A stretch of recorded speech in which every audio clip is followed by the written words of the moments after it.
Marko 12 nitaanzia mstari wa 13. Imeandikwa hivi: wakatuma kwake baadhi ya Mafarisayo na Maherodi ili wamnase kwa maneno.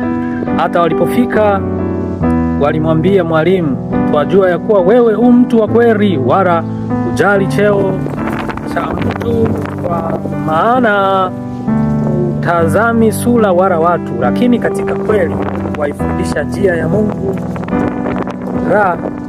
Walifundisha njia ya Mungu. Je, ni halali kumpa Kaisari kodi au sio?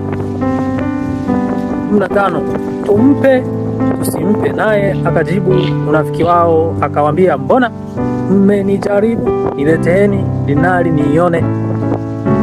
Tumpe tusimpe? Wakamuuliza.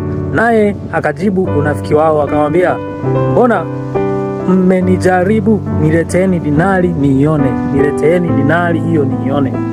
16. Wakaileta, akawaambia, ni ya nani sanamu? Ni ya nani sanamu hii na anwani hii? Akamwambia, ni ya Kaisari. Ni ya nani sanamu hii na anwani hii?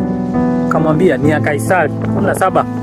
Yesu akajibu akawaambia, mpeni Kaisari yaliyo ya Kaisari, na yaliyo ya Mungu mpeni Mungu. Wakastaajabu sana. Naona hapa, shalom watu wa Mungu. Mpeni Kaisari yaliyo ya Kaisari, na mpeni Mungu ya Mungu. Yaliyo ya Mungu mpeni Mungu. Naona hapa hili andiko limekuwa likitumika sana. Watu wanaosali, watu wa imani, tumekuwa tukisema kwamba mambo ya duniani huko, mambo ya uongozi, mambo ya jamii, mambo ya uchumi ni ya Kaisari. Hayo mwachie Kaisari, sisi tudili na mambo ya Mungu. Kwani Mungu ni nani? Mungu ni yote katika yote. Mungu anapatikana kila sehemu. Mungu ndiye anamonita kila jambo. Mungu ni yote katika yote.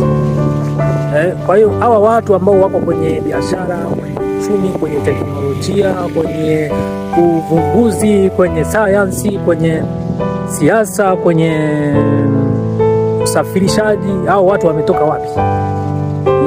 Cha kujiuliza au swali la kujiuliza ni hawa watu wametoka wapi? Hawa wote ni watu wa Mungu. Hawa wote wameumbwa na Mungu. Hawa wote kwa mfano Mungu aliwaumba.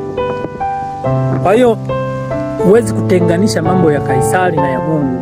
Hapa alijibu swali hili Yesu kama kwa mtego, kulingana na walivyokuwa wamemuuliza. Aliwajibu hawa watu kulingana na unafiki wao. Hakujibu kwamba sisi tunavyoitumia. Ukiona mtu anadili na mambo ya teknolojia na sayansi na nini, unamwambia yeye anafanya ya Kaisari huyo.